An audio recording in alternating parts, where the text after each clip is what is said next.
Hey guys, it is Friday. You know what that means. Time for the end of the week wrap up. So listen, we had a short week this week, so we took Monday off for the 4th and made some progress on Bob's truck here. We started to, well, actually completed the steering. I'm going to explain this a little bit because I get a ton of questions about this steering. So basically, with the steering being directly under the seat, it makes linkages rather difficult. Basically, when you have the steering that far back, your steering box has to go up in front of it, makes it difficult. This particular truck had a side steer. Now, I want to explain side steer. Side steer is a straight axle. That's a tie rod that goes from side to side. Pitman arm here off the wheel. And the steering box is mounted horizontally and the arm just moves back and forth. So it just pushes this forward and back. It's pretty much old school, rides horrible, not a really great setup. The later model stuff, now this is an F450 suspension. They use what's called cross steer. So you still have the tie rod going back and forth, but now your arm goes clear to the other side. So any movements in the suspension are far less noticeable in the steering box. But in order for us to do that, we had to build the steering box further back, which is basically almost underneath you. So it makes it rather difficult. So what I did was, this is a steering box out of a Ford four-wheel drive pickup truck. It's like a early 70s, so it has a long shaft which drops down. And then the Pitman arms, they are keyed to go in a certain direction.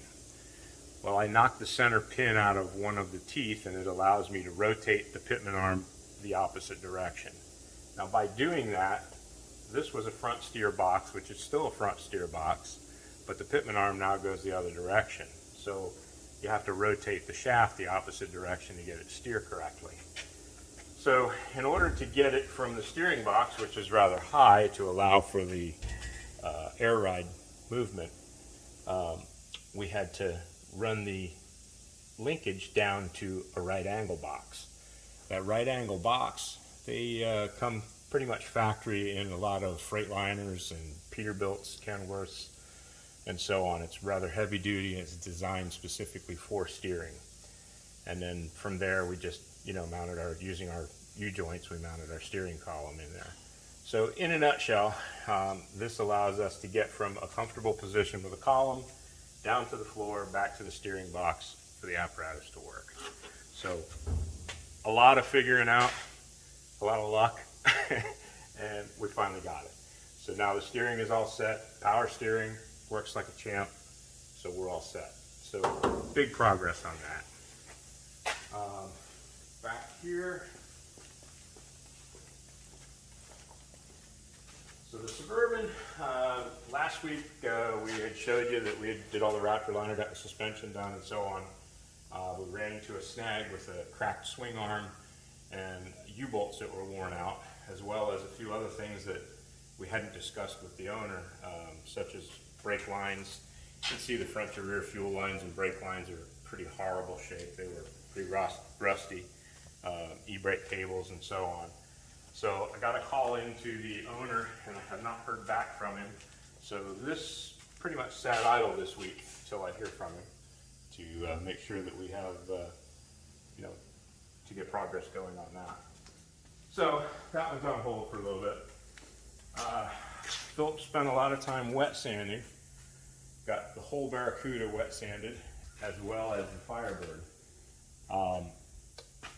I get a lot of questions about wet sanding and buffing, and if you guys are really interested and you put a little tag below, I'll do a specific video about wet sanding and buffing.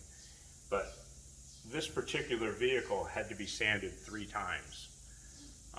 Philip goes through and he hits it first with 1000 grit, which we use a rubber block when we do that in order to keep it nice and flat. So he'll go through and he'll sand the whole car with 1000 grit. Let it sit for a day. Just by cutting that top surface, it opens it up and lets it outgas. Outgas meaning dry from the bottom out.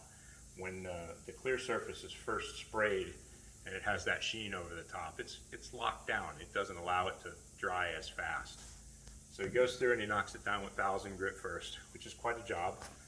And then he'll go back a day later and hit 1,200 or 1,500. And he'll go through and he'll block the entire car again. After that 1,500 is finished, he'll go back a third time and block it with 3,000. Now, if you step back over there and look down the side, you can see this car almost has a shine to it currently by getting it to 3,000. So now that this has gotten to 3,000, his next step will be buffing. And that's another 3-step process where the car is buffed 3 times with different grits of compound and polish. Again, if you're interested in this, I will do a video specific showing you how to do this and how it's done. I might even help. So it's kind of interesting. The idea of sanding a surface and then making it shiny again kind of blows people's minds, and they typically don't understand it. So if you want to see it, let me know. People freak out when they see you put sandpaper on a painted, vehicle. I have Absolutely. a ball with that because I get to laugh at them. And Camaro's the same way, or Firebird, I'm sorry. Sorry, Chris. Firebird, same way. That's all been wet sanded in its 3 steps. And we started to do the Suburban, so the back doors have been sanded. And this takes out any of the orange peel, any imperfections that you find in the clear. It allows you to flatten that surface and has a really nice look to it. So additionally, for a 4-day week, we had quite a bit of work done this week. Shout out to James. I spoke to a gentleman today. He's got a 71 Monte Carlo. He's kind of excited about having us take a look at it and see if we can help him finish his project. It's always nice to hear from people that are passionate about their project. So shout out to James. But you guys have a good weekend, and as always, be safe, and we'll see you next week. If y'all are liking what you see, please go on, like, subscribe, and if you could leave a comment, we'd really appreciate it. Have a great weekend.